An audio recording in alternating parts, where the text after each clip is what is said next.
I'm going to tell you something, but then I'm going to tell you all again next week. But this is just a heads up. So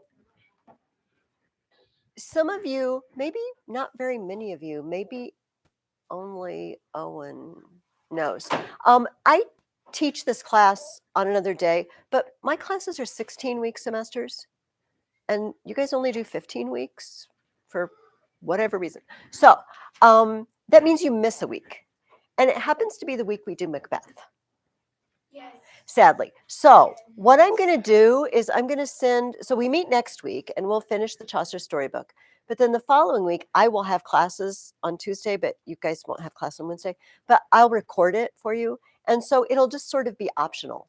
And then if you want to read it and then watch the video and follow along, then you can. And if not, then I'll tell you what you need to do for the first meeting in January. Do you know what I mean? So I'll just leave that up to your families. But I will tell you this again next week. But this is just kind of a warning. Yes. The next book, or what is the next book? Well, we're reading Macbeth after this, but that's the week you guys don't meet. But then after that, we start The Hobbit.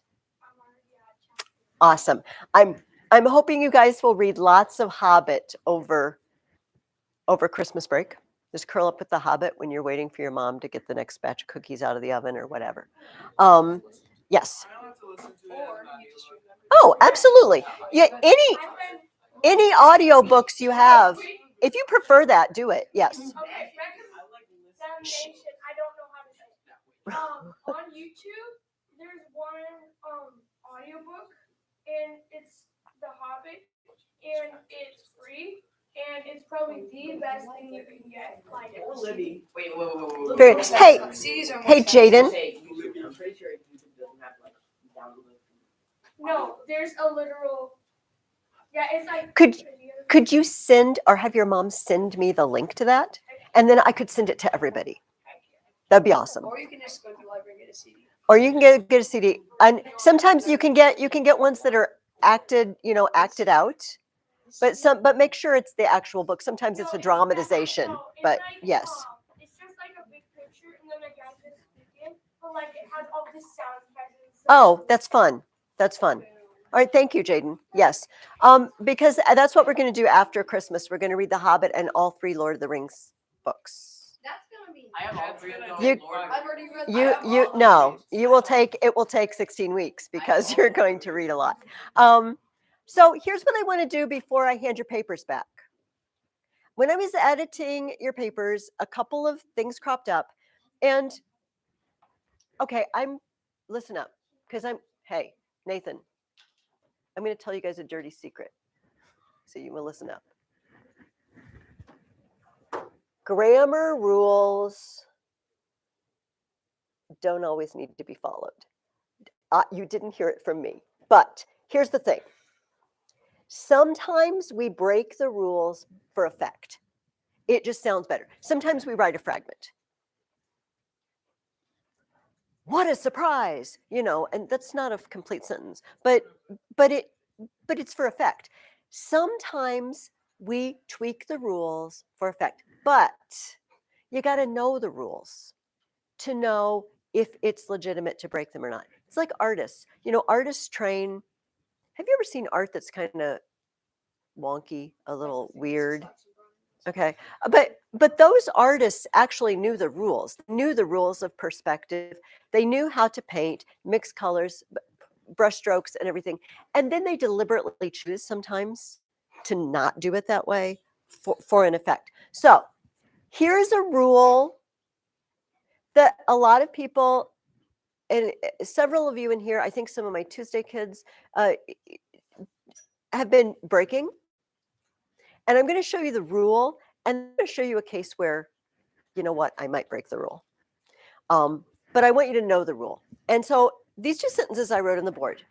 One of them requires a comma according to rules, and one of them does not. We're going to call these sentence 1 and sentence 2, okay?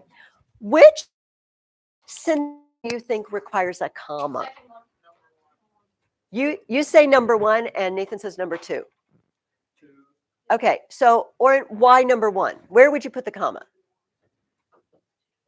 Or do you want to rethink your answer? Because you're being outvoted.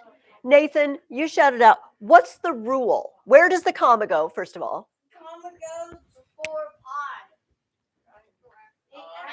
pie. Okay. Oh no, not after pie. Yeah, I meant like. Okay. And what do we call? Guys, ooh, I feel like you're still jazzed up on the pie. What's the rule? What do we call this sort of sentence? It has a name. This is a, well, no. Okay, who said run on? Okay, nice outing of him. Okay, here, it's a compound sentence. Let me talk about what would make this a run on. This is a compound sentence. What is a compound sentence? If I take away the conjunction, I have two complete sentences. Can you see over my head? I ate pumpkin pie. That's a sentence. Grandpa napped on the couch. That's a sentence. I could put a period here and start a new sentence and I would be fine. That's what makes it compound. It's two complete sentences joined together. And when we do that, we join it with a comma and a conjunction. Now, if I did this, where's my thing? This is a run-on. Or sometimes I label it a comma splice.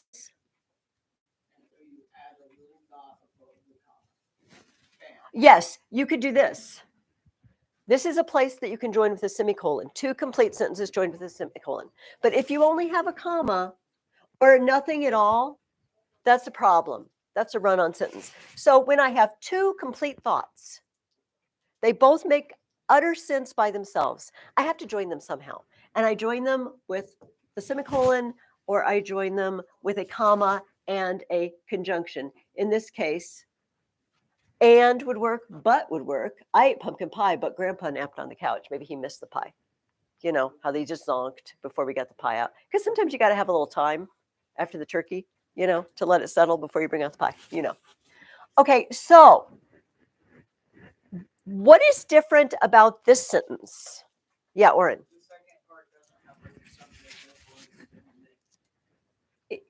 I ate pumpkin pie, we're fine there, but napped on the couch. This is not a complete thought. This is a simple sentence with a compound verb. Excellent.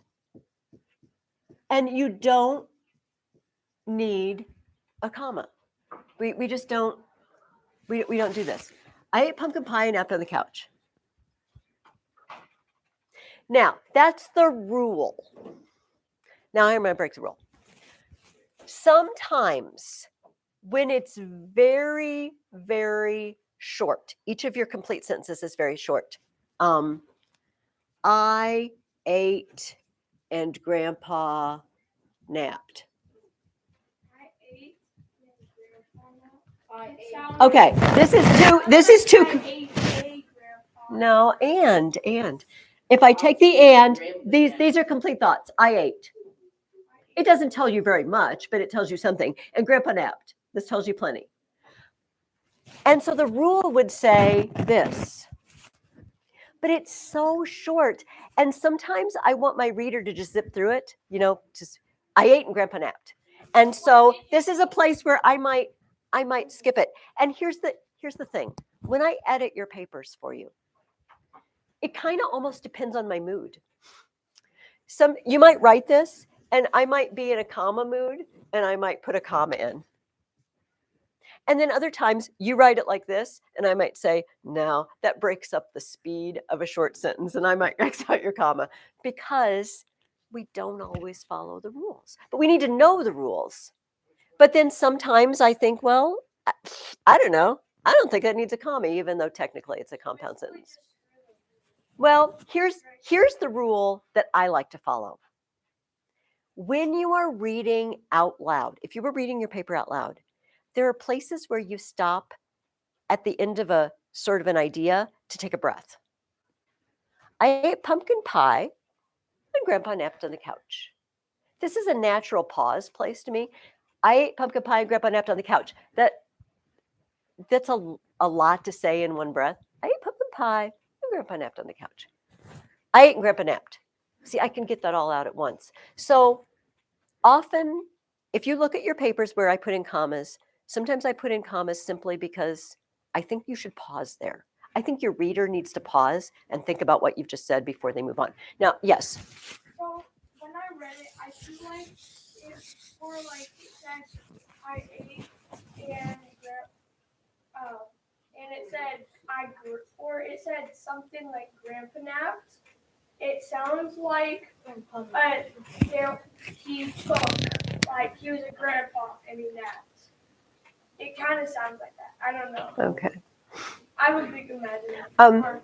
Here's an example from one of my Tuesday students. They wrote on their, story about the accolade. Something I don't remember the whole sentence, but it started like this: right after the queen finished, and it means at finished, tapping him with the sword. The church, something like erupted in cheers. Okay.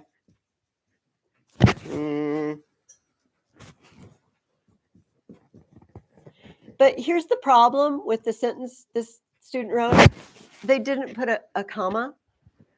And I read right after the queen finished the church. As my eyes were going across, I thought, the queen built the church? Right after the queen finished the church? And then I hit erupted in cheers, and I had to stop for a minute, and I had to go back and realized we have to put a comma there for our reader, or you think the queen built the church. This is actually a rule because some of you know that clauses that start with when, while, where, because, after, since, we put a comma at the end of those. But anyway, sometimes we put them in just so our reader can understand what we're talking about, especially if it's a really long sentence. It just is a little break. Anyway, you do not need to tell anyone that Mrs. Ferguson said we could break all the rules. No, I didn't. But I said sometimes we do, but we want to know what the rules are before we just start breaking them. And at you guys' stage, when you're working on writing better, it's probably best to follow the rules. But there are times when you might notice that you broke the rule and I didn't edit it because I thought, oh, it sounds good that way. Anyway, here are your papers. Oh, did you find mine? It was these were all so entertaining. Thank you. I love mine too. Brad, Robin, Candy, everyone. Oh, no, I didn't. Oh, 1, 2, 1, 2, 4. No, look. Do I get a paragraph? Yes, we get You- paragraphs. All right. For some reason, Only Clara comes first in the alphabet, but she is the younger. Did I get it right?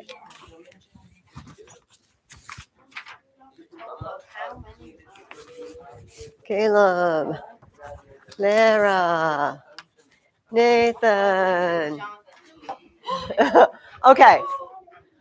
So for next week, Put a smile next to my roast piece. I do. Is it from the Grinch? Were you thinking of the Grinch? You took the roast beast. Well, we are all excitedly looking at our papers. I love this. Okay, does anybody have a question? Did I write anything on anybody's paper that you don't understand?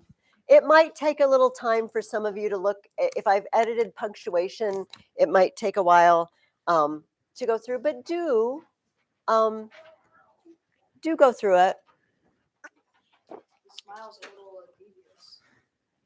My smiles are written quite rapidly, and they don't always have eyes of the same size.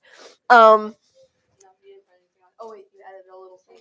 They charged into the skirmish, slang French from the swing. There, I have. Okay. Because I thought that was a pause, and the slinging part described the rest, But again, that is probably an optional comma. I just thought it sounded good there. Okay, so here's what I want you to do for next week. It's our last week before Christmas next week. So we're going to do another picture. But I'm going to give you 2 pictures, and you get to choose. And I'm pretty sure I know which one is going to get chosen. But I'm going to give you the one I don't think you're going to choose first because it's a really pretty picture anyway. And some of you might choose it. All right. Picture number one. I'm going to give, well, actually, I'll give one to you. I'll give stacks and you pass them on. This is a picture from what is called, hey, are we with me? The Book of the Hours. So in past times, and some branches of the church today have what is called the Liturgy of the Hours. So it's set times of prayer during the day and set like Bible readings that you do. So it's like at 3 p.m. you read this psalm and you say this prayer. And so a Book of the Hours was a collection of all of those, right? So you can open it up and you can say, today is the feast day of so-and-so. So this is the prayer and this is the reading for today. And this is the morning one and the noon one and the afternoon one. But a lot of people produced these books of the hours and they illustrated them very beautifully. And there's a famous French one. It's called, I'm not French, so I'm butchering this, Très riche Our. The very rich hours, the very beautiful hours. And it has pictures of what you would do during different seasons. So this is picture number one that you may choose to write from. Take one and pass it along.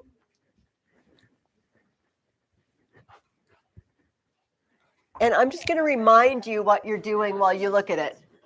The blue peasant is like.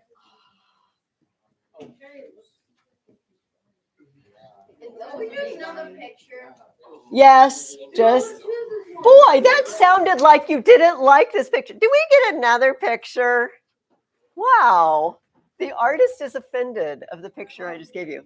Well, the guy in the blue looks like he's a zombie. The guy in the blue slave looks like he's a zombie. He's like his eyes are stuck in the top of his head. He's like,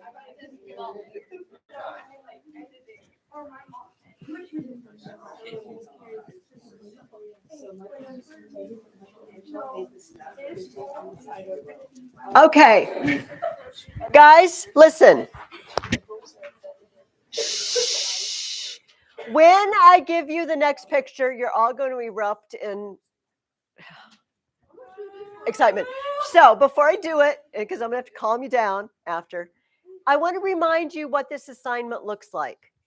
I want you to have a paragraph telling me, what do you think is the background of this picture? You can pick one person in the picture. What happened before? What led up to this picture? You can go back as far in time as you want to. It can be an hour before, it can be a month before, it can be 10 years before. I don't care. Your second paragraph says what they're doing in the picture. And then I want you to tell me what you think is going to happen after this picture's over. But here's the thing. You don't have to mention the picture. You don't have to say in this picture. Just make up a story. And the picture is a springboard for the story. Does that make sense? This is so awesome. Okay. Yes, Oren. Can my main character be one of the birds in the picture? Yes. I don't care if it's an animal. I don't care. Okay. Now, before I give you the picture, because you're, hey, guys, we can't talk all the time. I know you guys are friends. I know it's almost Christmas. I know. I feel this way too. So do you guys remember? Oh, yes, Nathan. how many weeks do we have till Christmas? I've said, Not actually. well, okay. I'm just saying, I've already said this twice this morning, but for the third time, we're meeting one more time. See, now you weren't excited enough before. But then we'll be back in January. Okay. When everything gets bleh. January is bleh. Okay. Come back to me.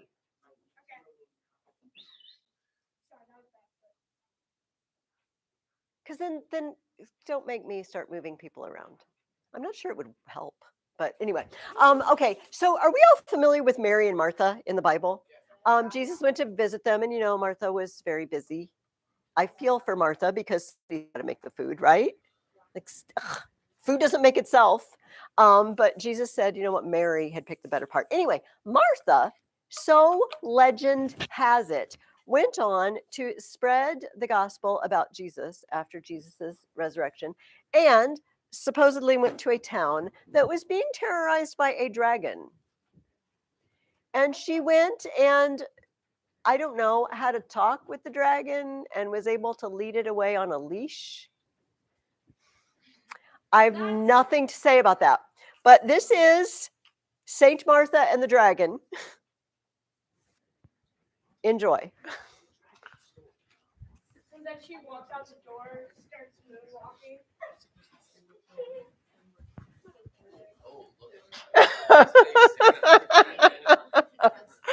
Oh, Very yes, interesting. I knew we would love this one.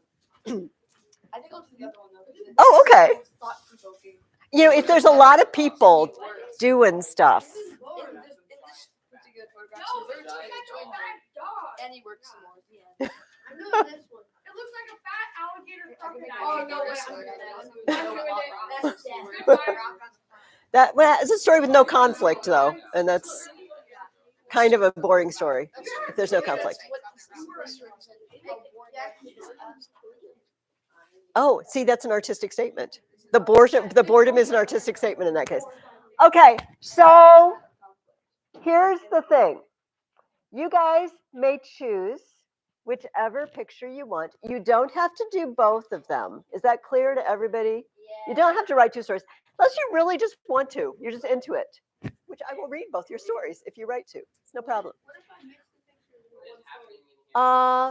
Let's just pick one. Let's just pick one. I'm sorry. Yeah, you know what? Okay. I'm rethinking my answer to Micah. This is an intriguing proposition. If you can somehow combine them, I'm gonna let you do it. But I do want it to have something happening in the past and something that will happen in the future. Okay, Oren.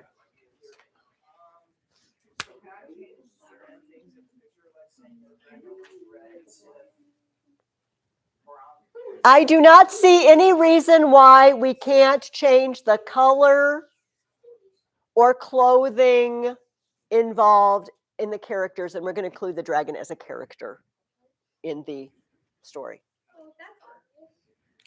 All right. Does this assignment, does everyone understand? I would like this time, everybody listen up to this because this is different. I would like to see labeled parallelism 1, parallelism 2, and a strong verb. The same things, not adding a new thing or anything, just the same things we've been doing. And it ought to be pretty easy because you get to make up everything that's happening, basically. So pick a picture, or if you are clever and want to follow Micah's mashup idea of the 2 pictures, include the parallelisms and the strong verb, and tell me what's happening in the past, what's happening now, and what is going to happen later. But no need to say in this picture, because you're just using the picture as a springboard for your imagination. Okay. I think we're done with that. I think we're done with writing. Any questions? Yes. We have Or 1 comments? week or 2. 1 week, because we are not meeting again. I mean, next week is our last week before. So I wanted it to come to me so I could have all Christmas break to read them. You can amuse me over Christmas break.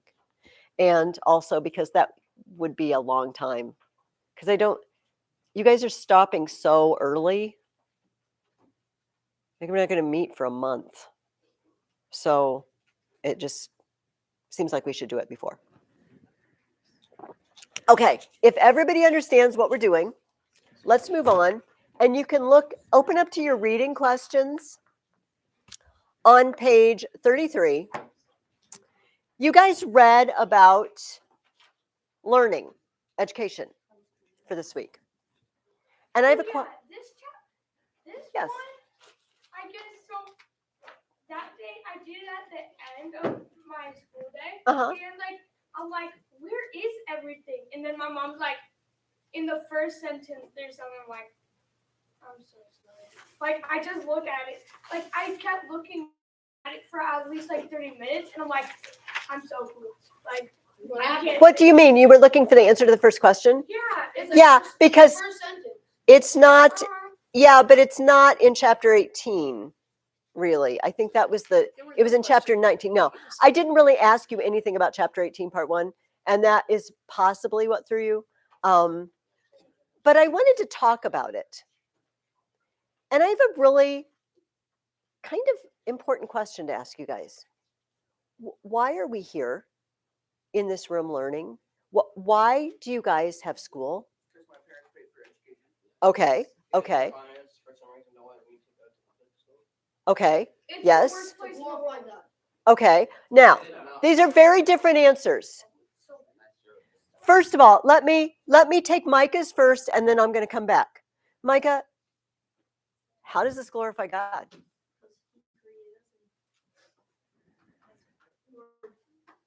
Does it say in the Bible that you have to learn to read? No. Does it say you have to learn math? No. Yeah. So, how does it glorify God? I'm not saying you're wrong. I'm just wondering how. Because he created us to glorify him and doing. I mean, we're not going to a public school and not doing anything with God, but we're putting God into our work. Okay. So is the only reason. I'm not going to forget what you guys said. Is the only reason. What can I say? All right. Let's put it this way, Micah. If a book doesn't specifically mention God, is it worth learning about? Yes. So if anyone has seen this, it's called Dr. Quinn, Medicine Woman. I'm very familiar. It's amazing show. Awesome. There's Hey guys, listen to Jaden. So there's this episode, and the city was thinking, or like they opened a library because Dr. Quinn, our dad, who passed away, had a library and donated it to his daughter. So basically, they had all these books, but they weren't about the best. Or there was topics that were good, and some there's very few that were really bad. Okay, and the what's it called? The chaplain. Chaplain's aid. Mm-hmm. The chaplain. So he saw. So there's a girl named Colleen, and he saw her reading a book about a girl who gave her life to the devil, and he was fierce about this. And they made a town meeting and closed down the library. But then, everyone was enraged about this. Everyone's like, if this one was bad, all of them have to be bad. And they started reading through them, and they called Charlotte's Web a bad book. Yeah, because they a spider died. It is sad. It is sad, but I have no heart. So yeah. So Not all books are bad. So not all books are bad. So, but yeah, what about learning things? So Micah said it glorifies God. And he said because God created us. What did he create us to do? Okay, now that's a circle. That argument's a circle. It glorifies God to do what he created us to do. What did he create us to do? Glorify him. That's not that circle. You never have. So we must have somewhere to get off that circle. He created us because glorify him doesn't. Okay, I'm going to be careful with what I say. It doesn't mean anything by itself. You have to do something to glorify him. Do you see what I mean? There's an action that glorifies him. Glorify God doesn't really describe anything specific. It's very vague. So what sort of things do we do and when we're learning that glorify him? Okay, so to progress the conversation, how about someone who likes to learn who isn't a Christian? Why would their motivation? So what would be? Are you asking what would their motivation be? Okay, let's follow that. Why does someone who doesn't believe in God still go to school? What do they want out of it? Their friends. Because parents. Okay, parents make you, the law makes you. They're be with their friends. But what's the point? Like, why would Yeah, the law make that's that. Why would the law make you, and why do your parents make you? Or is it just your parents are mean? So that you don't become a homeless person in the future. Why would you Okay. become a homeless person? Okay, so hold on. We're gonna write. Oh yeah, question. What about learning keeps you from being a homeless person? Being able to get like a job And what do you want when you get a job? Money. Money. Okay, we have this side because there's laws for it. Your parents make you do it. They all seem to lead to this, right? Because they want you to get a job. Or on the other side, we have glorify God. But we also feel like this is a little vague because we can't quite tell yet what it is about what we're doing here that glorifies God. Especially because like we're going to talk about God today in our lesson, but we've talked about what's something that's totally not really centered on God or the church that we've talked about this. The Magna Carta. But what about learning about Magna Carta? Praise God. What do you think, Jaden? Quick question. Are you Christian? Yes. Okay.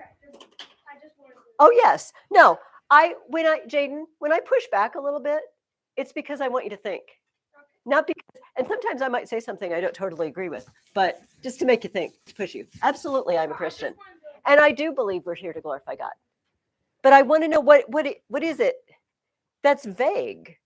Do you know what I mean? Oh, I'm going to glorify God. Well, what are you going to do? Are you going to pray? Are you going to sing? What other sort of things do we do that glorify God, especially when we're at school? Yeah, Nathan. Like say, God help me do this. And they're like, wow.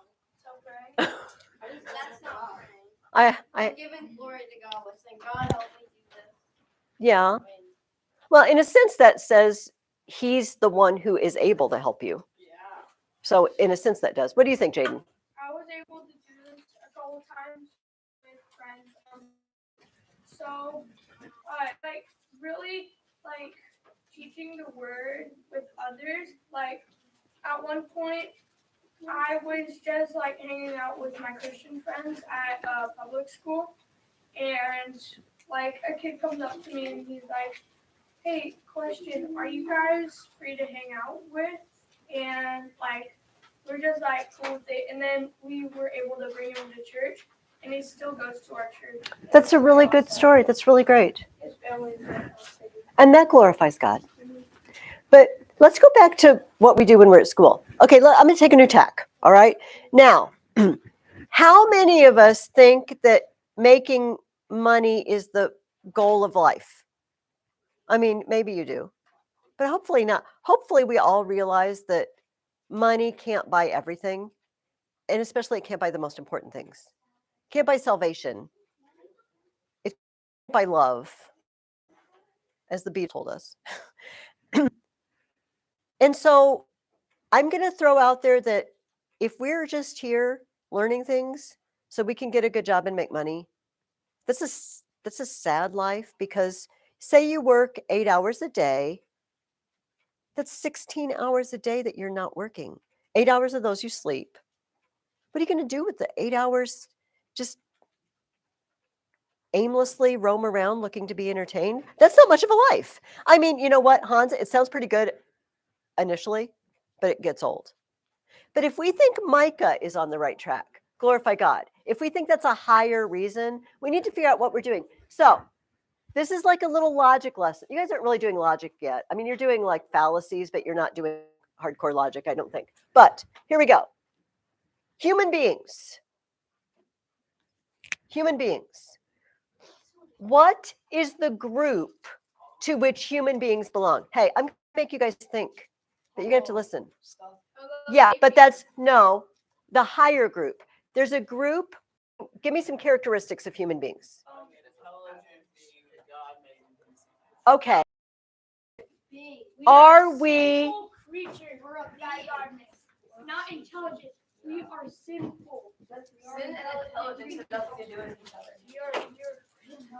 Except that you can, if you're intelligent, you can use it to sin even worse. Okay. Hey, guys. God created the world, right? There's two kinds of things in the world. I'm going to lead you on the first one. living things and non-living things, right? Rocks, minerals, okay, and then living things. What are two groups of living things? Oh, beautiful, beautiful, beautiful. Plants and animals. Which of these groups do human beings fall under? Are we plants? We're animals, human beings. Now, here's how to do a definition. Human beings are animals. We're a type of animal. And I don't mean we're only animals, but we're not plants. We're not rocks. We're animals. What makes us different from all other animals? We are Yes. created in God's image. Yes. Okay. So human beings are animals in God's image. What do you want to say, Zach? What is life? You said living and non-living things. But what is life? Well, I'm not going to do a biology, but able to reproduce, able to grow, able to take in nutrition. Plants can do all of those things. Rocks can't do those things. But then what would you count a dead person as? A living thing or a non-living thing? A thing that was formerly living. Okay, so here's how the ancients summed up in God's image. Somebody said something else. Intelligent, did you say something like that? Somebody said, okay, rational, reasoning. The ancient world said we are rational animals. That's what makes a human being. We're animals. How are we different? We think things out. As far as we know, animals basically do things by instinct. They do seem to work out problems. If you've ever seen the videos of the octopus that can figure out how to open the jar, or the monkey that goes and gets a stick and sticks it in the hole to get the insects out or something like that. But they don't write books. They don't change their ways. They don't like have fashion shows and build houses that are different from all the other animals' houses. Yeah, but I mean, hey, Oren, but it's not different from the other beavers' houses. Do you know what I mean? Don't be beaver palaces decorated with beaver art. I would really like to see that, though, if they did. So, okay, I'm actually going somewhere with this crazy talk. If we are created as reasoning, rational, that can create and do things, is it possible that doing that brings glory to God? Being what we are? Yeah, okay. So now we have a path towards how this might glorify God. If you don't learn anything, you can't use your reason. You can't glorify God, as it says in the Bible. Love the Lord your God with all your mind, right?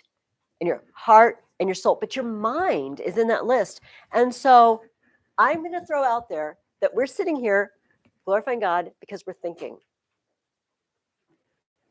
How does a beaver glorify God? Being a beaver, right? Like, we don't think of it that way, but when he dams up the stream and he builds his lodge and he swims around, he's being a beaver. He's being what God made him to be. What did God make you to be? A thinking being. Okay, I'm sorry. This is all, am I with you? Are you with me? This is all because at the beginning of chapter 18, Dorothy Mills says, education will do two things. It will prepare a child to live intelligently in the world. That could involve Oren's and Jonathan's making money, but we don't spend all our time making money. We have leisure time. Wait, scole, that's what scole means. Leisure. The leisure time we have. I know. It's really weird that the Greek word for leisure has become our word for school. Do you know why? Because you know that first picture I gave you with those peasants working in the field? They don't get to learn. They got to work 24/7 or they will starve to death. They have no leisure. This is a luxury. I mean, I know you guys work hard. I want you to work hard. I work hard getting ready, but it's because we're not working in a mine. We're not working in the fields somewhere. We're not picking grapes. We're not migrant workers. We have leisure. We have the luxury of learning to read. Okay, so live intelligently. And what is of more importance, from the ideals and motives it sets up, from the, hey guys, please stop, from the kinds of hero it exalts, from the ideas it spreads, education and will train and develop character, and will give that vision that is needed if the people are not to perish. When you guys work hard, I give you tons to read. I told you we're going to read all the Lord of the Rings. What? And you're freaking out already. It's awesome, but you're going to have to spend some time on it. But when you do, you learn to persevere. And I just, newsflash, if you haven't already had to do something really hard, you will. You will. I mean, not in school necessarily. Hard things happen. And if you say, oh yeah, but I've done hard things before, it trains you. When we talk about people who did crummy stuff like King John, like, shoot, we don't want to be that. When we talk about King Richard coming back and getting killed by some random arrow while he's no armor, riding around the castle, being kind of a jerk, we don't want to be that. When we read stories, from Chaucer, like, do we want to be like this character or do we not want to be like this character? Okay, that's my sermon is over on education. Nathan, are you glad? I was like, But I was 3/4 listening. you know what? 3/4 is really good. I'll take 3/4. No problem. So here's the most interesting thing in chapter 18, part 1. And if you're feeling like you don't have scholé, if you don't have leisure, it says, schools were connected with cathedrals and monasteries, guilds and chantries. They varied, of course, in different places and in different countries, but they had certain things in common. The discipline was severe. I will beat you if you do not learn. Not I, but that's what a medieval teacher would say. That's what an ancient teacher would say. I'm not ever been clear how beating you will help you learn. Why though? This doesn't seem helpful, but whatever. Okay. If you're not learning and they It's beat you, you know not to not slavery. learn. What? It's slavery. It's discipline. Not really. That's not slavery. That's discipline. Okay. That's not even the worst thing. I haven't even got there yet. No, it's not. If your parents spanking you, child abuse. Okay. Hey, guys. Woo. Wow. I'm going to get a megaphone. Yeah. Or a foghorn,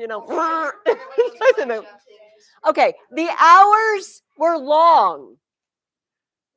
Often 10 to 12 hours a day. 12 hours of school a day. This was true in Roman times. You had a slave in Rome, a pedagogue. And he would lead you to school and lead you home so you didn't get in trouble, and carry your books for you, whatever. And you would go before daylight and you would come home after dark. That was school. In the summer? All the time. Yeah. But, the farther south you are, the less difference there is. Do you know what I mean?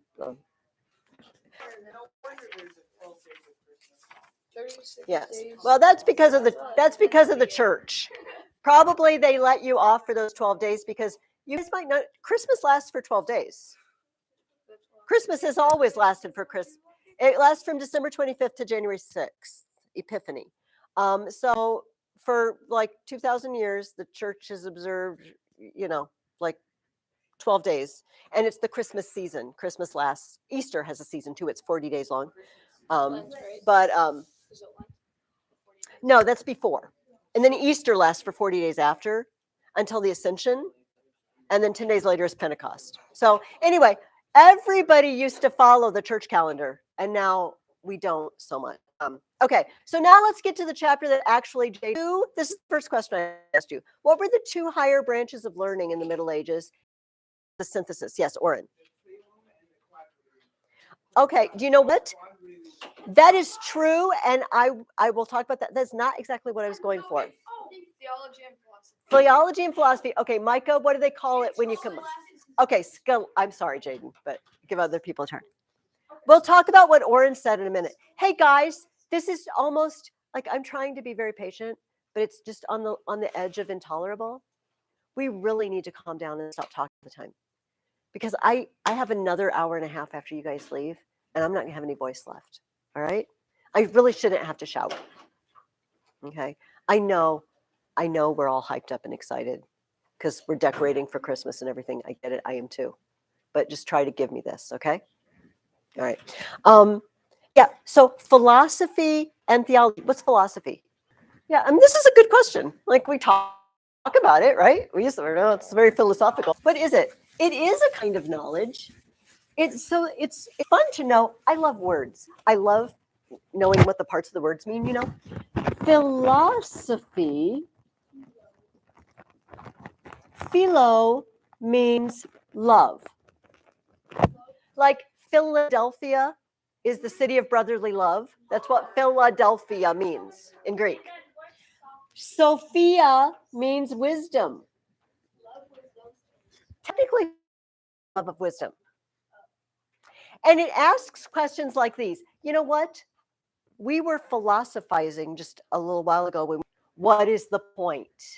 Like, what is man? Why do we exist? What are we supposed to do? What does it mean to be wise? These are philosophical questions. And logos means all sorts of things. It means word, reason, study. So it's reasoning about God. The Bible is what God says to us, and theology is what we say back to God, what we understand about Him. So these were the highest things they wanted to learn in the Middle Ages, and they tried to put them together. And this system was called scholasticism. We see the word scholar in that, scholasticism. And they super duper duper wanted to follow a particular philosopher. This is the second question I asked you. Aristotle. Aristotle. They said Aristotle is the man. Like, there's a famous poem called the Divine Comedy, because he didn't know the great philosophers. Not unpleasant place in hell in this poem, because they didn't have a chance. Like, they were good people from a human standpoint. They don't get to go to heaven because they didn't know Jesus, you know. Anyway, there's a group of them. It's like Socrates and Plato and Aristotle, and they call him the master of the men who know, Aristotle, because he's awesome. He knows everything. He did. He wrote about practically everything. The guy's crazy smart. But here's the problem for the medievals. Aristotle wrote all this stuff, and he was super smart, but some of it seemed to disagree with the church. Some of it seemed to disagree with the Bible. Like the idea that the world always existed and wasn't created. So the medieval scholastics, right? They thought, okay, here's the deal. God made everything. So all truth is God's truth. And somehow everything that's true together in one big whole. So I'm going to devote my life to figuring out how Aristotle can be interpreted so that it agrees with the church. And these were the people that did this. The main guy who did that is named Thomas Aquinas. Thomas Aquinas. And okay, now we're going to go to Oren's answer. Okay, first of all, what was the chief work?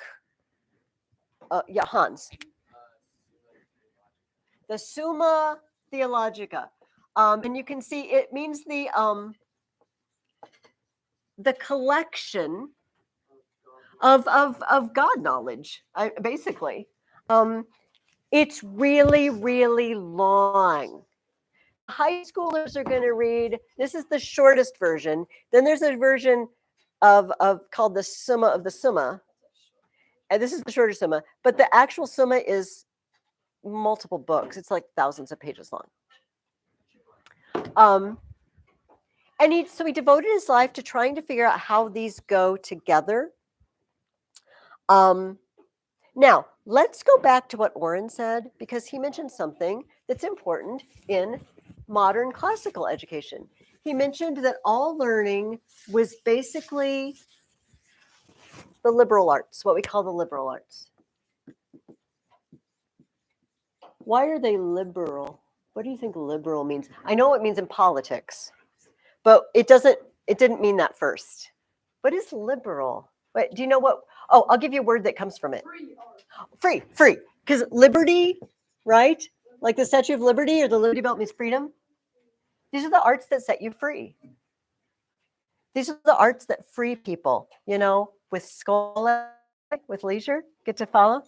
And the first three we call the trivium: grammar, logic, and rhetoric. They always have it on the memory word stuff. Mhm. Now, yes. And then the second is the quadrivium.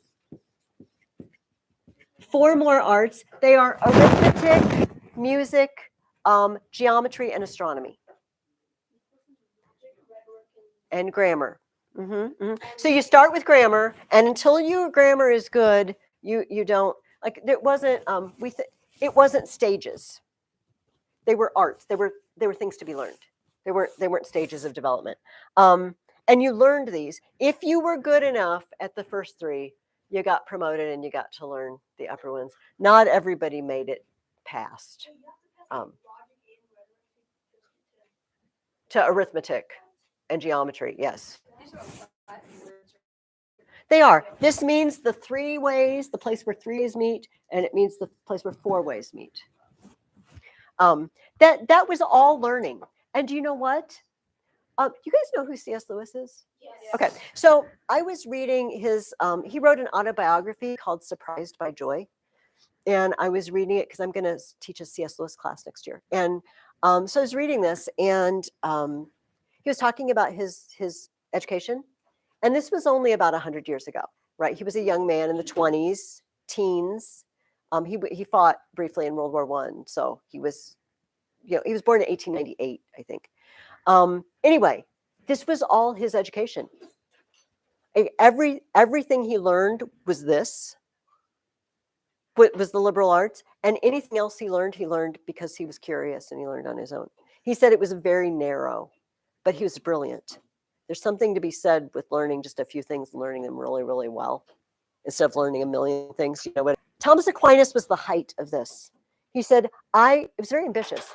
I'm going to take all learning ever learned and synthesize it into one whole thing that talks about who we are and who God is. But here, you got to listen to this part. I don't think Dorothy Mills told you this. Guys, listen, please. He wrote and he wrote and he wrote because he's brilliant, right? They said once he was at dinner with a king or a nobleman, and he's kind of lost in thought. He's not really listening to the conversation, and he's just eating. And then suddenly he just slaps his hand on the table and he says, "Oh, that'll settle those heretics." He wasn't listening. He was just in his own head, and he thought of a good idea. He's like, "Oh, that's a good one." Like, Thomas, you're with dinner. Eat, have conversation. But he didn't. Anyway, so he devoted his life to this. But they say, at this point, the friars didn't wander around so much. Sometimes they had houses. He was at the Dominican house, and he was praying, and he heard a voice asking Thomas what he wanted. Kind of like Solomon, what God said, "What do you want, Solomon?" And Thomas said, "Only yourself, Lord." And then something happened to Thomas. He had a vision of something, and it was amazing because he stopped writing. And someone said, "Thomas, aren't you going to keep working on this?" And he said, "You know what? After what I saw, everything I've written is straw. It's nothing." Does anyone know what he saw? He never told. Sometimes God has spoken to people. The Apostle Paul said in one of his letters that he had a vision where he was caught up to heaven and he saw things that he wasn't allowed to communicate. Maybe because we wouldn't understand, maybe because it was for him alone. But Thomas saw something and he's like, you know what? Compared to the reality, this thousands of pages that I've written, it only scratches the surface. It's not even him, which is wow, because he's probably one of the most brilliant men who ever lived. But somebody mentioned Roger Bacon. Okay, yes. Roger Bacon was really different. What did Roger Bacon think we should do to find truth? Observation, experiment. Experiment. Doesn't this sound very modern? It sounds like the scientific method, right? Before we say stuff. No. Test it, observe it. It's great, but is it great for everything? Like, can you test everything scientifically? No. Tell me something you can't test in a laboratory. If the God's real. God is real. The Bible is true. I guess you could. I was going to say we are created, rational, thinking beings, but you could test people, and give them tests and stuff like that, and word searches. I don't know, crossword puzzles. But Roger Bacon said, look, when we learn things, what we need to do is observe, experiment, see what happens.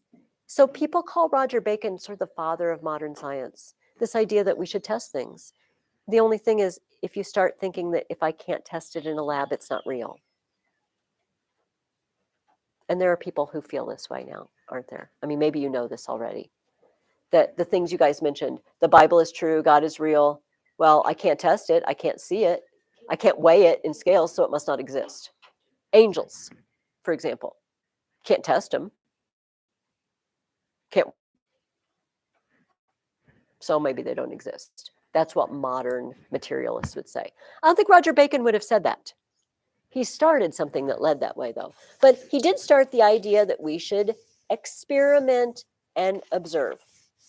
Okay. Oh, yeah. Did you read the section? Maybe you read it too long ago and you don't remember. Medieval science. Do you tend to think of medieval people as kind of ignorant? I mean, maybe, hopefully not from this class so far, but before this class, that they didn't know things as well as we do, or No. did you ever get that impression? No, but I think that's the reason that they didn't know things because the church kind of Oh. invented them. Okay. And Okay. We're like, well, if we didn't come up with it, then it's not that. Then it can't be that Yeah. helpful. Well, I'm glad to hear that, because sometimes people use medieval as an insult. They say their ideas are medieval and they mean it in an insulting way, like they're ignorant. But look at the list of stuff that they knew. Roger Bacon, did you read that list of stuff that he said we should have? A vessel may be constructed and oars therein so disposed as to make more way with one man in her than another vessel fully manned. We can make vessels that will move faster with one person in them than with a whole crew with oars. We do this now. It is possible to make a chariot which without any assistance of animals shall move. We all came here in one with irresistible force. Oh my goodness, this was 800 years ago.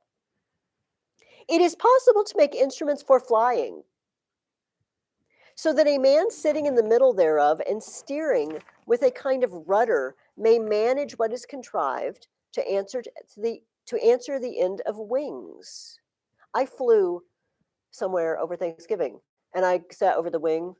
Basically my husband got tickets over the wing. And so I could see the flaps, you could hear the landing gear go down, then you can watch the flaps as you're landing. I was like, it's so cool. There's a guy up there just a switch and now we're going down. Like, what? That's crazy amazing that we can do that 800 years ago. He says, yeah, and a guy can, that answer to wings, they're like bird wings, and we can change the flaps. What? I went to Texas. I went to El Paso, and we hiked in the mountains. And then I went to White Sands, New Mexico, which has acres and acres of just white sand. Are you And serious? nothing Did you else. play them? Yeah. Oh, yeah. You can rent sleds and slide down the sand dunes. We did not, but we ran around barefoot because it felt really good. It was like powder. Are you serious? Oh, yeah. We did a 5-mile hike it was kind of a lot because the dunes were heavy. But then you go down the other side and you just slide. Like my husband and my son just ran down, but I was afraid I'd fall. So you just stick your foot in, your heel in, and you just kind of slide down. It was fun. Anyway, yeah, that's what I did for Thanksgiving. Okay, the last section was about books. How many books do you think you have in your home? Probably at least. What do you think, Jonathan? Do you? And 59. Okay, buddy. I actually got it. You know what? I would too. I should count mine because I'm curious. I have a whole room in my house that's my library. I used My to. my daughter, And my kids are gone, so I took her bedroom and I filled it with bookshelves. I have actually rows, because if you just put them around the outside walls, you can't get as much books in as if you put the shelves in rows. So I have 2 rows, and I have a lot of books. And you know what? I love my books so much, but I take it for granted. You know, every one of us probably has a library at home that would be envied by everyone in the majors. And I mean, not envied by private people, like a whole city library would not have as many books as you probably have in your home right now. Not even like 50. Yeah, like 50. Not saying I have 50. No, nobody would have 50 book. I mean, you'd have to be incredibly wealthy because it was so expensive. I asked you to look up manuscript. Yes. What does the word manuscript literally mean? Something that was written by. Yes. I don't have a dictionary with the word. Okay. Maybe you know this from your Latin. Manus means hand. Scriptum is the 4th principal part of scribo, the verb that means write. The participle means written. Written with your hand. Manuscript. Not printed on a printing machine because they didn't have them yet. That's all 1453. So it says that in the places where there were books, libraries or, monks would have a special room where they copied out books. Here's some of the rules. No candles, because, fire. No one was allowed to speak in the room where they were copying out books. Have you ever been writing something and trying to have a conversation at the same time? Yeah. And then have you ever looked down at what you wrote and you wrote what the conversation was about and not what you were writing? Yeah. I have done this. Oh my I've goodness. accidentally written down the words I was thinking of saying rather than the words I was thinking of writing. You're like, then like, this is a page, okay?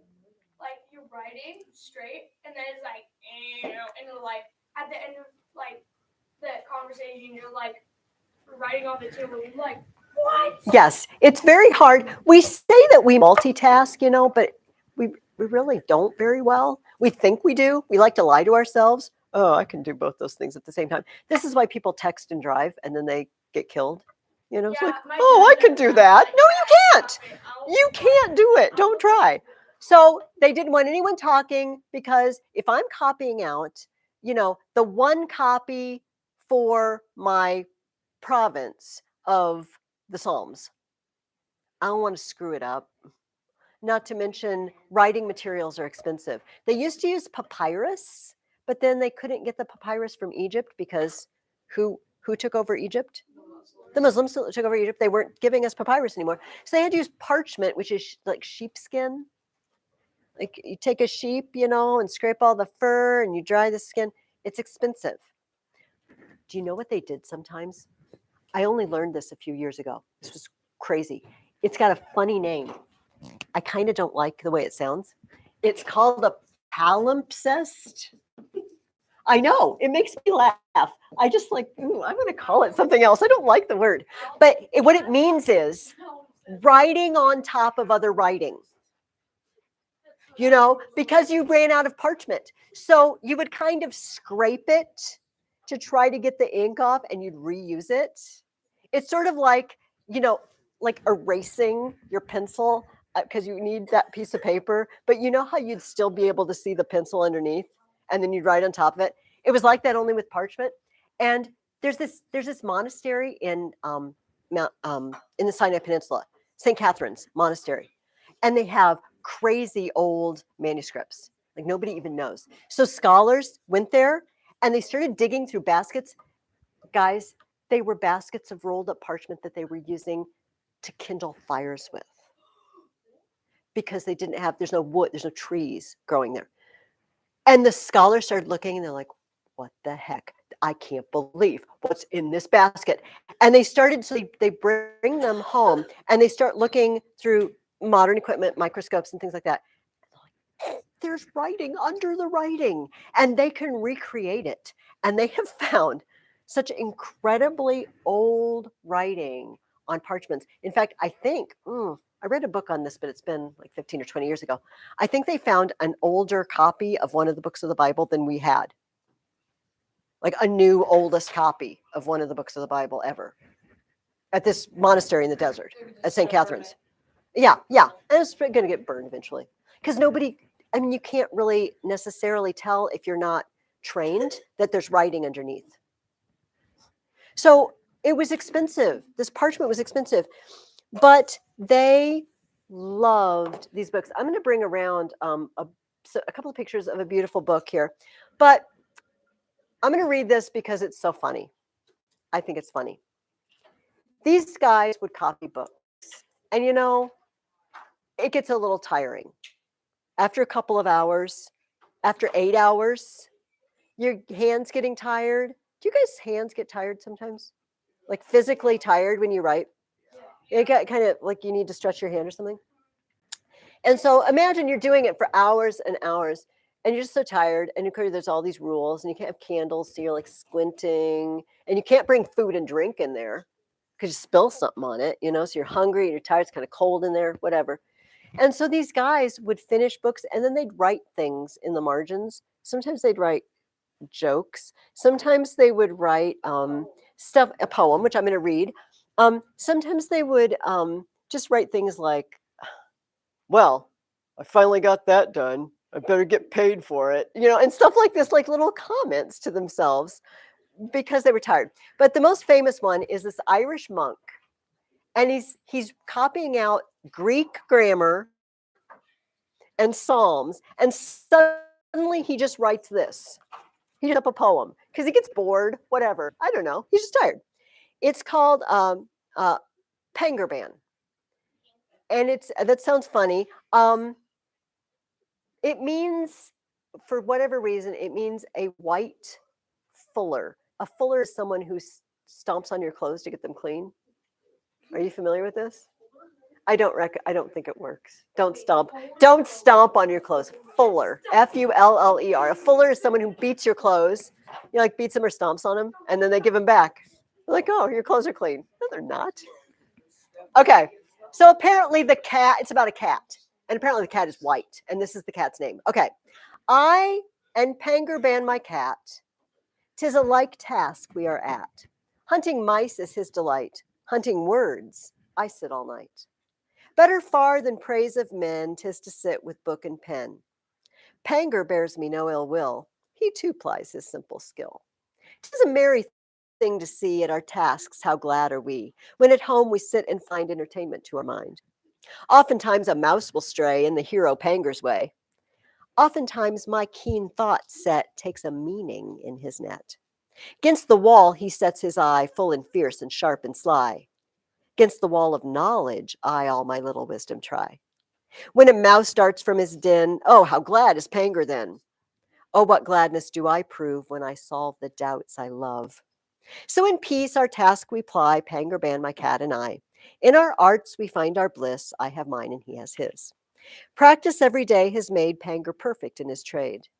I get wisdom day and night, turning darkness into light.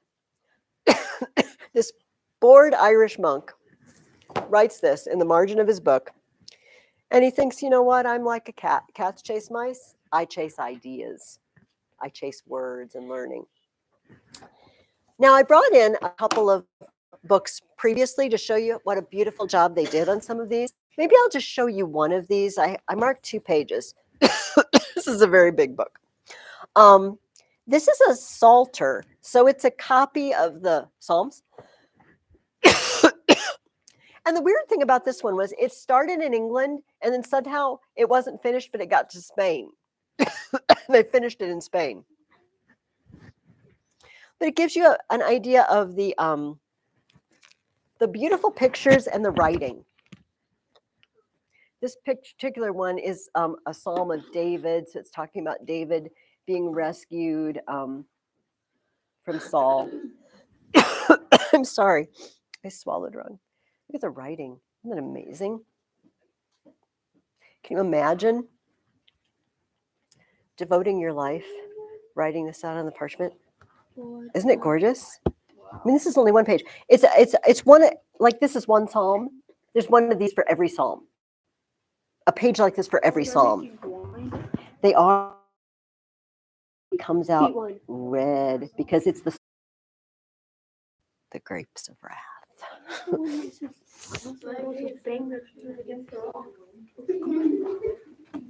Someone drew that?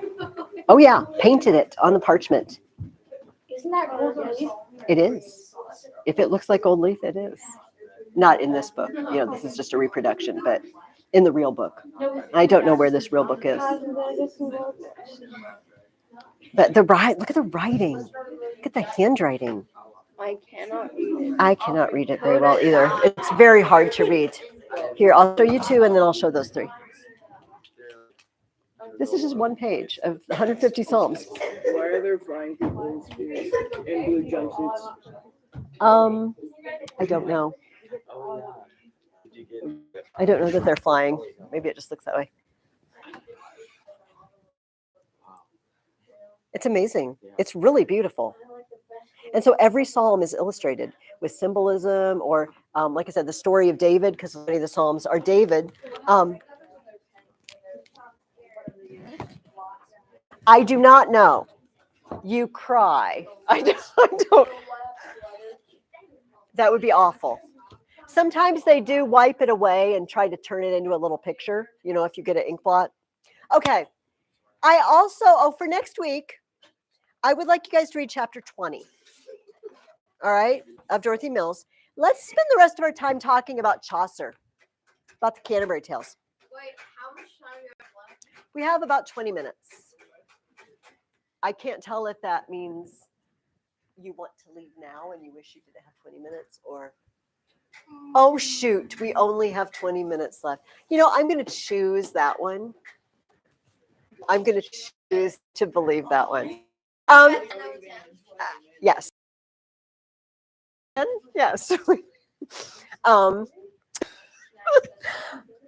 So all these guys gathered at the Tabard Inn to go to Canterbury, and there's quite a crew. Some of them are nice guys, right? Some of them are a little shifty, but there's one description of a guy, and I wondered who this might be. Let me tell you. Let me read this part, okay? A quiet traveler stood at the corner of the gallery, watching the newcomers with bright, keen eyes. He had arrived at the inn that morning, and on the following day he meant to ride on to Canterbury, for he was on a pilgrimage to the shrine of Thomas a Becket. His face was small and thoughtful, and he had a way of looking down upon the ground as if he were searching for something, or dreaming of something far away. But there was a gentle curve about his lips, as if he loved a jest and had a pretty wit of his own. And he's described as watching all the visitors when they come and thinking things about them. Who is he? Who is he? Possibly. Who is he? He says, oh, he looks like a hunter. Oh, she's very dainty. Oh, I bet that sea captain, he looks pretty rough. I bet he's men walk the plank. Who's thinking all these things? The author. The author. In the Canterbury Tales. You know, this is just a retelling. Chaucer is one of the characters. And the joke is, when it's his turn to tell a story, it really stinks. It's so terrible that Harry Bailey says, just enough. I'm done with your story.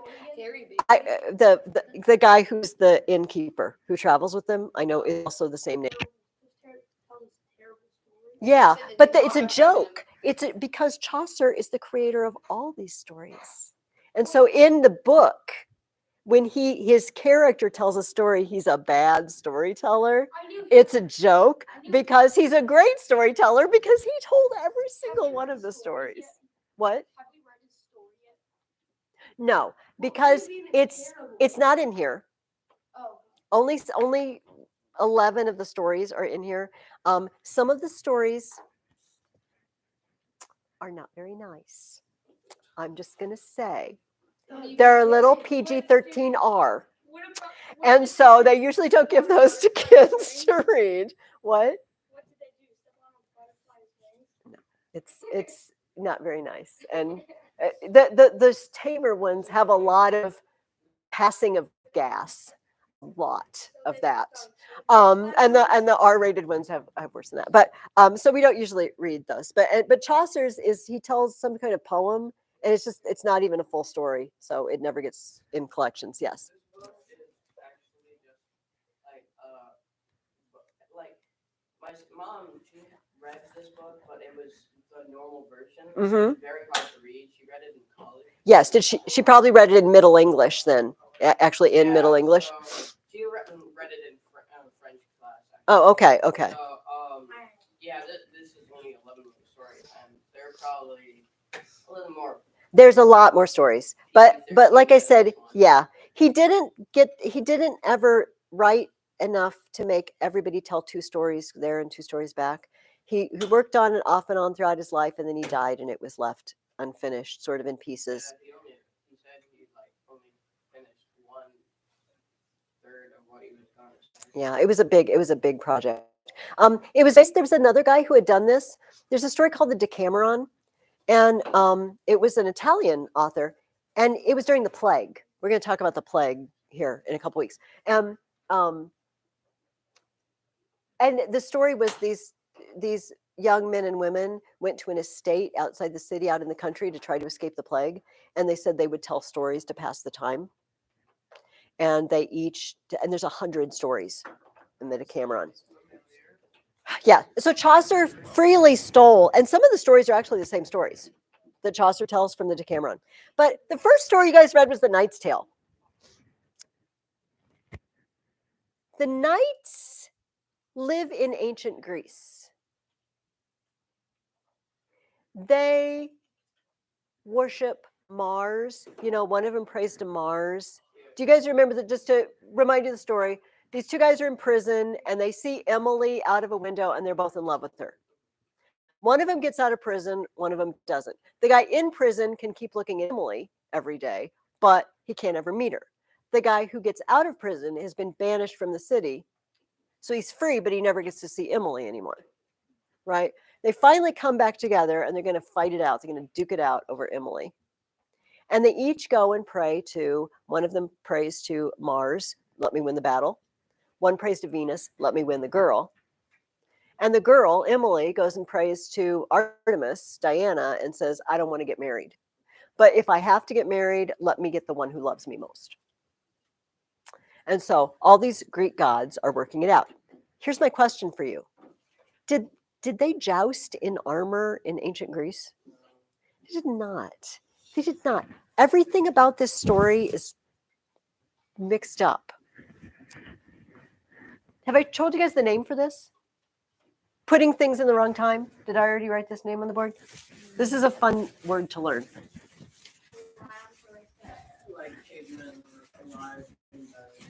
Yeah, this would be, although I think they were, anachronism. Anachronism, chronos means time. Anachronism is when you put things in the wrong time. And who tells the story? I just told you it's called The Knight's Tale. Why would a knight want to tell a story about these guys jousting? And this is a very obvious question. Because he's a knight. That's what he knows about. He tells a story about what he knows about. He just so happens to set it in ancient Greece, which is just bogus, but it's fun. It's fun. If you guys remember, the guy who prayed to Mars won the battle, but then he got killed. So the guy who prayed to Venus got the girl. They both got their way because he should have said, I don't. He should not have prayed to win the battle. He should pray to marry Emily. He won the battle. The other guy got Emily, and Emily got the guy who loved her most, presumably. And all is happy. All is not so happy in the tale of Constance. I hate that one. Second only to, I shouldn't tell students that this is bad. Okay, The Clerk's Tale that you'll read this week, Patient Griselda.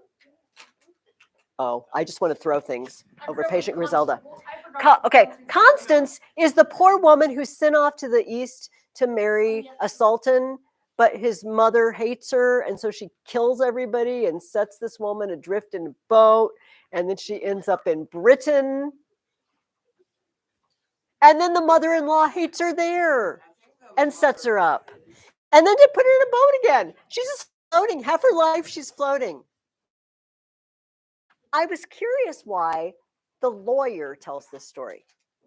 The man of law. It said, this is the man of law. It said, this is the man of law. I don't know. You guys will have to ponder that for me. Why is the story of Constance fitting for a lawyer to tell? All right, then there's a prioress. Because they don't know. Oh, that was kind of a weird story. So they needed to figure out. Yeah, I guess it's a legal issue, right? It's like, it's legal problems. He had 2 husbands. Like, Kills him. I thought he was gonna get a third. One of them was dead. So, The prioress tale is worse. yeah. It's about the kid who sings the song and then they Oh, kill him. And oh then, yes. So, and then he stole oh, I it. thought that was the prioress. Oh yeah, the prioress's tale. Okay, so the prioress, and you might, what the heck's a prioress? Prioress is the lady in charge of a abbey, a female monastery, right? So, but she's so dainty. In the describes it, oh, she has his little dog, this little lap dog. She has jewelry, and she's so dainty. She puts just a little bit of morsel of food, and she wipes her fingers on the cloth, and she's so not a religious-looking woman. She's very concerned with her appearance, But she tells a very devout tale about this horrible murder of a little Jewish boy. It's awful. And they threw him in a well with his throat cut, but he keeps singing. He keeps singing to Mary. Now, did anybody notice this story didn't talk very nicely about Jews? Did anybody notice that the Jews are the villains? Right? And they're walking through the Jewish quarter, and the Jews are terrible, and the Jews say, are we going to let this little boy sing to Mary? Let's slit his throat and throw him down a well. And here's the ugly thing about the Middle Ages. For most of the Middle Ages, they hated Jews. Jews have been hated forever. One of the reasons was that the church said you couldn't lend money and take interest on it. That's how banks make their money, right? They lend you money, but then you have to pay them back more than you borrowed, right? And then they make money. And the amount you have to pay more is measured by a percent. And so above a certain percent was considered just kind of robbery, because it's who borrows money? What kind of people borrow money? People in bad way. And it's taking advantage of them, to make them pay high rates of interest. But Jews weren't Christians. Jews didn't obey the rules of the church, and they could charge whatever they wanted. And they tended to get very rich and well off, and it ticked people off. And plus, they weren't Christians. And there was just a prejudice against them because they weren't Christians. And so Jews were highly abused all through the Middle Ages. Every once in a while, the people in a town would just drive out all the Jews. Yeah. Like you have 2 hours to grab all your stuff and get out. That happened in World War II. So this is not new, the people hating on the Jews. So this is kind of an unpleasant story for us now because the Jews are the villains, but it's creepy. It's creepy. And I just picture this dainty little lady with all her jewelry telling this horrible story about this boy getting his throat cut. I'm like, what? Such a weird feeling. Gives me seizures. I don't believe that. Okay. The nun's priest. So there's a nun that's traveling, but she has a priest that's traveling with her. We don't know anything about him, except he tells the most famous story in all of the Canterbury Tales. The story of a rooster getting nabbed by a fox. Chanticleer and the fox. Maybe you guys already knew this story before you read it and didn't know it was in the Canterbury Tales. Okay, so here's the question. What makes the story funny? Tell me about the character Chanticleer. What kind of rooster is he? He's like a proud child. Okay, he's proud. What else? He's the best of the best. He's awesome. What? He has 9 wives or whatever. He has 9 wives, the hens, right? Dame Pertelote being the number 1. But what kind of conversation does he have with his wife? Remember, he has a bad dream that some long-nosed, reddish-brown creature was going to get him. And he wakes up and he's just kind of shaking. And Dame Pertelote says, "Oh, Chanticleer, what's wrong? Oh, I had this dream."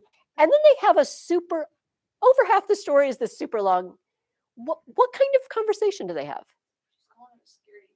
Yeah, but what do they talk about? Dreams. Okay, dreams. And About people who had bad dreams that actually came true.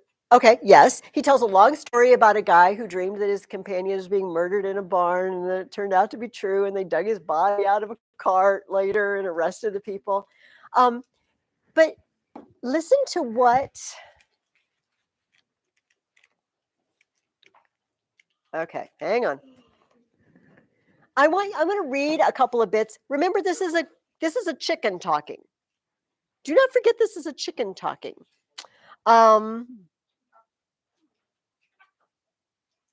Dreams are nothing. This is Dame Pertelote. And to think that you are afraid of them. Dreams often come from overeating, and sometimes when one has too much red humor. That would make him see visions of arrows and flames of fire, and red creatures that he fears will bite him. That is what the red humor does. Just as the black humor, or melancholy, makes many a man cry out in his sleep for fear of black bears and bulls and black devils. I could tell more humors that trouble men in sleep. Do you not remember that Cato said, "Pay no heed to dreams"? Now, dearest, she continued, when we fly down from here, I pray you take some medicine. She's quoting Cato, the Roman scholar. What? There's also Cato on Hunger Games. Oh, no, this is Cato, the Roman philosopher. She's quoting a Roman philosopher. Then Chanticleer story, they're chickens. He answers, I thank you for your learning. Cato was a wise man, but there has been many a man of greater wisdom than he who does not agree with him, or who has learned by experience that dreams signify either joy or sorrow. Do chickens talk about philosophers? No. As far as we know, we don't really know, do we? The guy was probably trying to put the story and looked at his chicken. like use his imagination. What are they talking about? It's hilarious because they're chickens. Chickens are kind of stupid, So we have a chicken. We have had many chickens, but we only have one left because they've all been eaten or died, various things. And you know what? You let the chicken out in the morning. Here's the coop. The door opens like this. Every morning, it goes behind the door. You can't get out that way. Every day this happens to you, chicken. It never learns not to go the wrong way. It's not very smart. But yet, these chickens are having a philosophical conversation about dreams and Cato, the Roman philosopher. It's hilarious. Was the dream true? Yes. Oh, it was true. And then it turns into sort of an Aesop's fable, doesn't it? Don't be too proud. Do you guys know the Aesop's fable about the crow who has taken a piece of cheese. Yeah. Oh, Okay. And then the fox comes and he says, "Oh, your voice is even more beautiful. If you would just sing a beautiful song, you would just be the most awesome." Of course, it falls for it and opens its mouth and drops the cheese. And the fox is like, "Thanks," and takes it and runs. There's this one with a chicken where he's like, "Oh, will you please sing for me?" And he's like flying, and he's like, Yes. and then the fox grabs him. And the fox grabs him by the neck. But then turnabout is fair play, as they say, right? Because Chanticleer does the same thing back to the fox. Why is the fox always the bad guy? Foxes just are the bad guy, first of all, because they will eat your chickens. And so if you're a farming community, foxes are one of the things you want to avoid. Second of all, I think it's just handy for us to have animals that are symbols of things. Snakes are evil and sly, probably because of the serpent in the garden. Foxes are evil and sly. We talked about dragons are always wicked. Wolves are for some reason wolves are greedy. Like wolves have the idea of greedy, but foxes have the idea of sly and clever. In Roman mythology, wolves can be good a lot of times because you could call them like the grandmother of Rome. See, because of taking care of Romulus and Remus. So in Exactly. Roman mythology, they're the good guys. Exactly. The last story was told by a pardoner. Did you guys catch what a pardoner was? No. It's a kind of an odd thing. So the church would give you a pardon for certain sins. Supposedly, you would go and confess your sin and repent of your sin and not want to do the sin anymore. But it got to be the point where you could just buy them. The pardoner sells pardons. But it's his job to make you feel sinful. You see, so you'll want pardons. So he's good at giving speeches about making you feel terrible so that you'll want to buy more pardons. This is how he makes his living. And his story, it might be my favorite one. The revelers who met death. The guys, the drunk guys, they're like, "We're going to go out and kill death. This kills too many of our friends." It's like, "Oh, you want death? He's up on the hill." And greed brings them all down. It's very poetic justice. Please finish the Chaucer storybook. I want your honest opinion of Patient Griselda. Maybe you can make me love it. I don't love it.